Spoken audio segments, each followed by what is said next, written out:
Hi, I'm Jim Smith. This is the 1000. We have a special guest today, Dennis Young. Dennis is a researcher of some renown in our field of firearms law and has been behind many of the exposés that we have dealt with over the years. Dennis, when did you first discover we had an issue with firearms legislation in this country? Well, it's odd. I never thought about it really until I was working with the Reform Party in Saskatchewan, Manitoba. I was the regional coordinator for both provinces, getting ready for candidates and getting fundraising and constituent volunteers ready for the '93 election. And it was only during that time that the issue came up to my attention.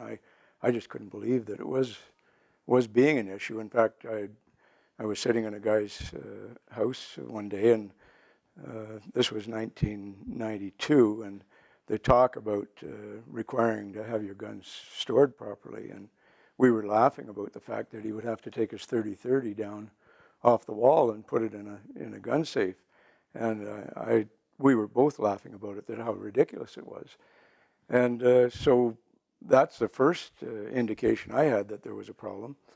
And then it wasn't until really I was working, Gary Breitkreitz, the MP for Yorkton Melville, hired me to work in his Ottawa office as his researcher.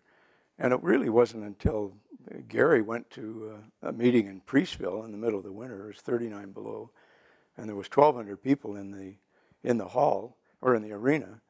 And of course, they were still complaining about the fact that, about Kim Campbell's Bill C-17. So when Gary come back, he says, well, we got to do something. I promised the people that I'd raise this in the House of Commons.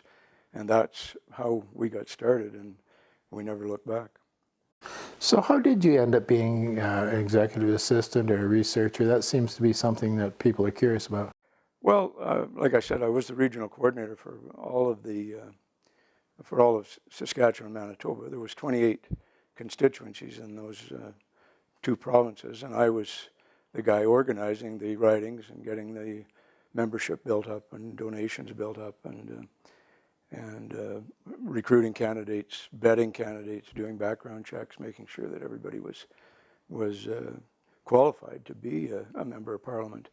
And Gary was one of 5 people that candidates, potential candidates that we reviewed and vetted in Yorkton, and we never expected to win Yorkton Melville against Lorne Nystrom. He'd been there, NDP MP for 25 years. So when Gary won, we were really excited by it, and I phoned him up the next day and congratulated him on his win. And it was then he said, well, would you be interested in coming to Ottawa? So I'm from Ontario, and Ottawa's, my hometown is only a couple of hours away from Ottawa. So, and Hazel loves, my wife loved Ottawa as well, or loved Ontario, so it wasn't a hard decision. So I would take from that you would encourage the next generation of activists to get involved? Well, for sure. Like one of the disappointments, I guess, is the vast, the millions of gun owners there are in Canada, and the relatively few that are actively involved in doing anything to advance our rights and freedoms. I guess the number one issue you've been dealing with for the last few years, and certainly the one that's brought you to national acclaim, is the High River gun grab. When did you first start hearing about it? How did that come to your attention, and what did you do about it? Well, it was news media on the 28th of June 2013. One of the Mounties in High River, sort of as an afterthought, said, oh well, we've seized a large quantity of firearms as well.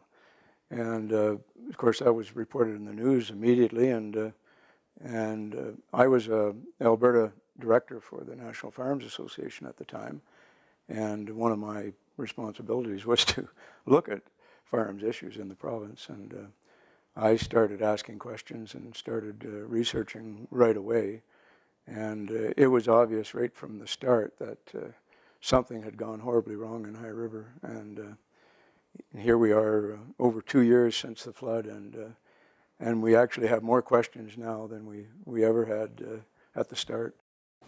So there's going to be people watching this episode from around the world, and people that have nothing to do with guns. Why should the ordinary citizen be concerned about the events in High River? Well, the people that were, when Danielle Smith, the MLA for High River, had her town hall on the 5th of September 2013, there was 200 or 300 people in the room, and those people were concerned about the fact that their doors had been kicked in. They were concerned about the fact that their houses had been searched, that mud was traipsed all through their houses, that mud was in their closets, it was on their beds, it was on their bedside tables.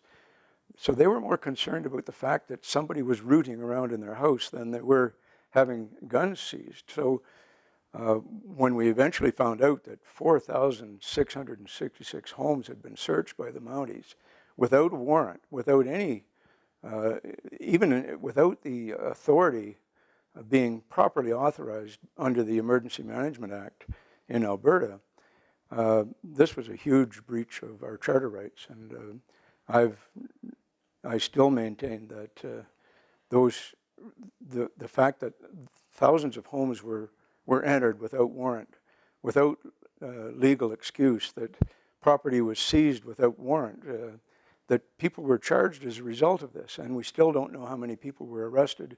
We still don't know exactly how many people were charged or the disposition of those charges. So it's a huge violation, and the fact that we're on the 800-year anniversary of the Magna Carta, and that this could happen in Canada is just mind-boggling. Thank you. We'll end this episode with that. We will be back with more from Dennis Young.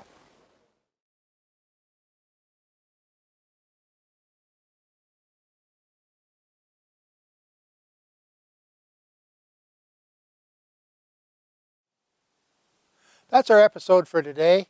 If you liked it, please like it and spread it around that way. Share it with all your friends. And you know, if you can help us out a little bit by supporting us, we'd really appreciate it. This is not a high budget project, but your support really keeps us going. Thanks.